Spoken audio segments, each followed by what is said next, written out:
Hi, this is Joe Mazumdar of Exploration Insights, and in today's episode we talk about an advanced explorer to a development project that's run by Lundin Gold. Today we have the CEO of Lundin Gold, Ron Hochstein. Nice to meet you, Joe. Thanks very much. So Lundin Gold's flagship asset is about a 5 million ounce underground gold development project called Fruta del Norte in the southeastern part of Ecuador. This is a very high-grade deposit, which a feasibility study says is just below 10 grams. How did Lundin acquire this asset? This asset was first discovered in 2006, Joe, by a company called Lundin, and it was one of the, as you know, probably one of the biggest discoveries. And then it was acquired by Kinross during the peak. And Kinross then proceeded to look at development, but ran into some issues with the government and also some internal issues as well with the company. And as a result, they put it on the shelf.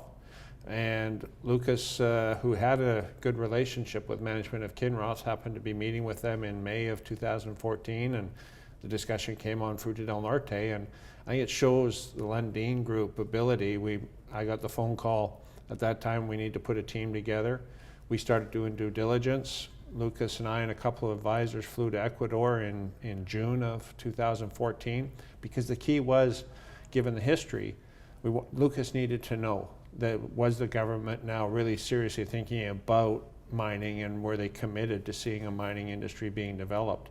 And we came away from there with a very good feeling, and we proceeded then to raise the money necessary to make the acquisition and close the deal in December, and really started work feverishly on it starting in January 15. So it's something that happened over a little over a 6-month period from initial discussions to actual acquisition. And part of that's because there was so much work done on previously by Kinross and other workers? There was a lot of work that's been done in terms of the resource being drilled out, engineering studies. Kinross had completed a full feasibility study, but on a different process. We looked at things differently. Underground mining work was done, a lot of drilling on site in terms of metallurgical work and geotechnical and all that type of work. So it enabled us to start at a much higher level than just a sort of a resource base, and which enabled us to complete the feasibility study within an 18-month time frame. So their study was almost like a PFS for you? In a lot of sense, yes, it was, in terms of the infrastructure, the road power line that we needed to bring in, the mine design and everything. The big change we had to make and feel more comfortable with was on the process itself. This ore body is refractory to a degree, and Kinross was looking at a different process, pressure oxidation and CIL, which is much more capital intensive and much more complex. They had started to look at a different flow sheet called gravity float leach, which is the way a lot of ore bodies are going to now. Much simpler, cheaper, and easier to operate. And so we had to do more test work to show that that would work. That was really the only big area that we really had to do a lot of work in. So the Lundin Group has a long history, I guess, a protracted history of acquiring assets in jurisdictions that are off the beaten path. And I'm reminded of Tacius in Mauritania, Veladero, Bajo del Imbero in Argentina, Tinquifunguirumi in the DRC. So what attracted the Lundin Group and you yourself to FDN and Ecuador? I think the key is, if you look at all those assets, when you look at Tangui and Alumbrera and Veladero, et cetera, it's the quality of the asset. That's really what attracted Lucas and the family to FDN, because it is one of the highest grade undeveloped gold deposits in the world today. So it's that quality. And then to get a level of comfort that they can work with the government. I think too, the Lundins look at things a little differently when you talk about going off the beaten path and the way they approach countries, in that they don't treat it like we're coming in to extract the resource. They treat it as, this is that country's resource. We're there to work with the country to realize the value that's there in the wealth of the mineral resources. And I think it's that slight difference in approach that has really helped a lot as well. I guess this might be just following on my last question on Ecuador. I used to work there. I spent a few months working for IAM Gold back 15 years ago in Ecuador. I left there thinking that there's a lot of assets worthy of advancement and development, but I didn't think that the country was actually, at that time, prepared to actually advance anything. So in that 15 years, let's say, for me that haven't been back to that country, what has changed such that you feel much more comfortable, or your company feels much more comfortable actually advancing and investing potentially another $700 million US into that project? The big changes in Ecuador are, there was a change in government. If you look back at the time, probably when you were there was not a lot of political stability. They were changing parties on a regular basis. And Correa came in, and with his party now, he's been in power now for about 10 years. And he also had a period of very high oil prices. And they invested a lot in the country itself in improving the education systems. We've seen several universities built, and so the level of education of the people overall has increased significantly. But also highways, ports, telecommunications, power infrastructure. That is one key part that's necessary in order to develop that in the industry. But I think the other part was that they've been in oil production for 40 years. And they really didn't understand the difference between oil and mining. They thought it's natural resources. And Kinross leaving in 2011 was a real wake-up call to that government. And they actually started investing in trying to understand mining. And so I think I guess it helped $45 oil as well? $45 oil has certainly helped. What I like to say is the Ecuadorian government, when Lucas first came down, said that they were open for mining, and now the open sign is turned into a bright neon light, and the red carpet's out, and the valley's there to park our car. They are very much intrigued in in mining now because of the oil price. Ecuador really has three things: oil, agriculture, and tourism currently. The latter two will have some benefit, but not significant. They need mining as another pillar in their economic policy. So you signed an exploitation agreement at the beginning of this year. Now you've produced your feasibility study in June. What are some of the highlights of that feasibility study that basically support the statement that this is one of the best undeveloped gold projects in the world? I think the feasibility study showed that this is actually not a large mine. In terms of mining, we're only going to be producing 3,500 ton a day. But we will be probably in the top 15 at gold production in terms of on average, producing 340,000 ounces of gold a year. In a couple of years, close to 400,000 ounces. So it's a small mine, but very large gold production. I think that is really what the two key factors that show how good of quality this resource is. And then going forward, you're looking at, like, in terms of the technical risks that you are looking to mitigate. You have water management, delays in the EIA, skilled labor set. Which one keeps you up at night? I think the two, probably the underground mine, because we found out through our work that we did is that it is more geotechnically complex. Now we've been able, because of the state of the industry, we've been able to have some very good people working on this. So we feel that we've got a mine plan that is doable and robust. But it is something that we're going to have to, until you get underground, you're not going to know.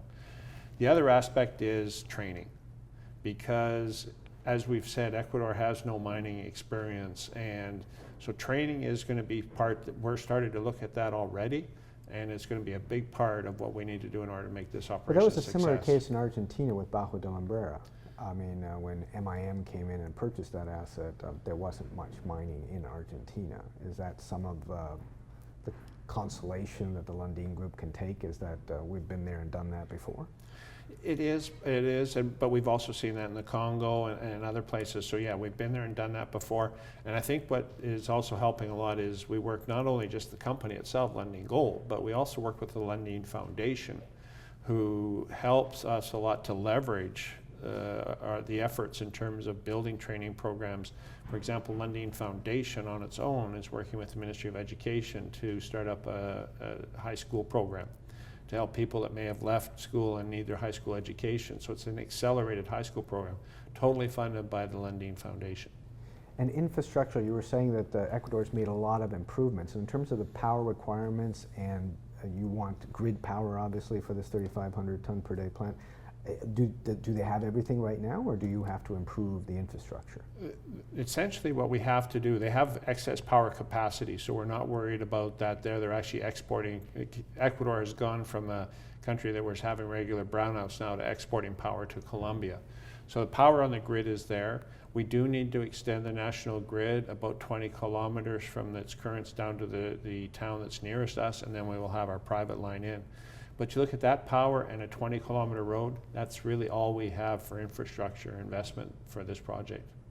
And in terms of improvements of the feasibility study, I know from your technical report and also your presentation that you were talking about some things that can improve the mine plan, which is the mining method, get a little bit more bulk tonnage mining in there with the long hole transverse mining, is that right?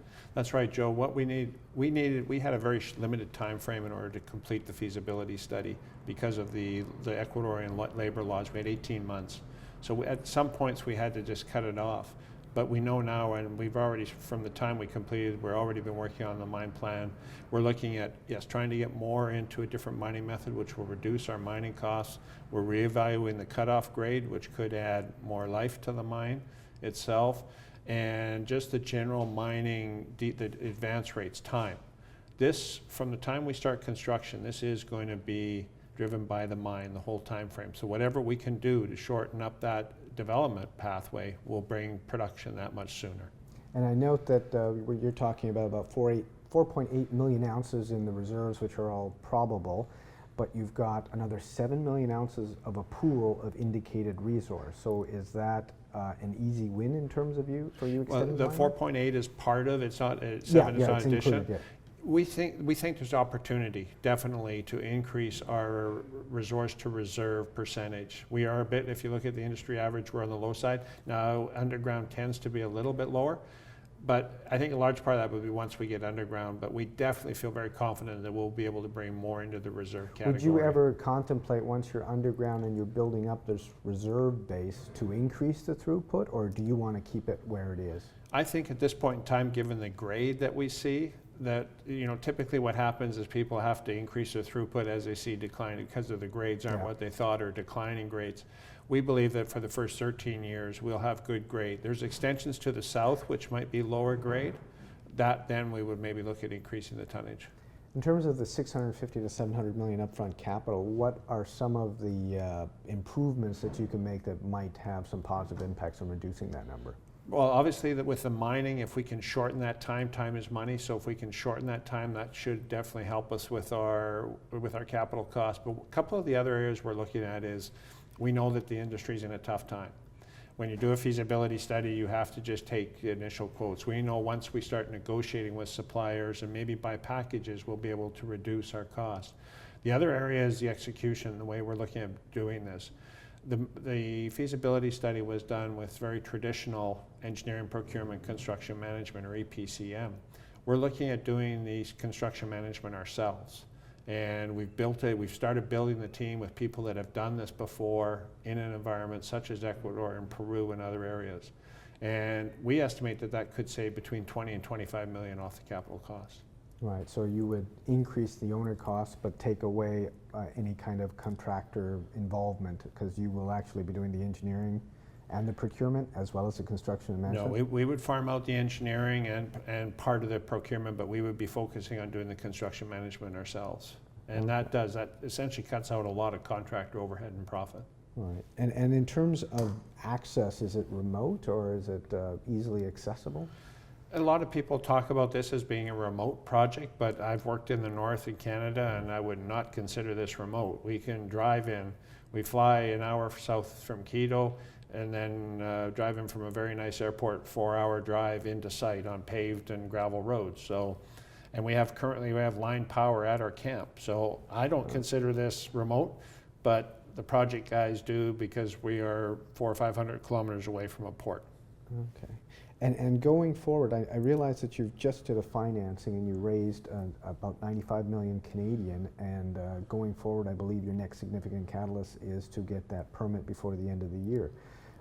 In terms of what you're doing with respect to financing, which is happening in parallel, how do you see the structure, the capital structure for this company going forward to raise that 650 to 700 million? Well, what we're focusing on right now is we do need to look at another financing about the size of the one we just did in order to fund our program for the next year, which is, again, some more exploration next year, but also mostly early works, site capture, and engineering. So we're looking at different alternatives for that. In terms of the large project financing, we've already started that work, but we'd be looking at a very traditional structure with commercial banks, export credit agencies. We are talking to a couple multilaterals as well that have shown some interest in financing. And then in equity. Now, would streaming fit into the pitch situation? That's always an alternative, and we would certainly, we haven't discounted any of them right now. We're looking at pursuing a type of financing that would be approximately 50-50 is what our target is, 50% debt, 50% equity. Okay. So your next significant catalyst is this EIA permit that's coming out before the end of the year, you hope? We've submitted our final EIA to the Ministry of Environment, and we anticipate approval of that any day now, and then we would, about another 3 weeks later, we would have some procedural steps to do in order to get our environmental license. So yeah, we see that very soon. All right. Thank you very much, Ron.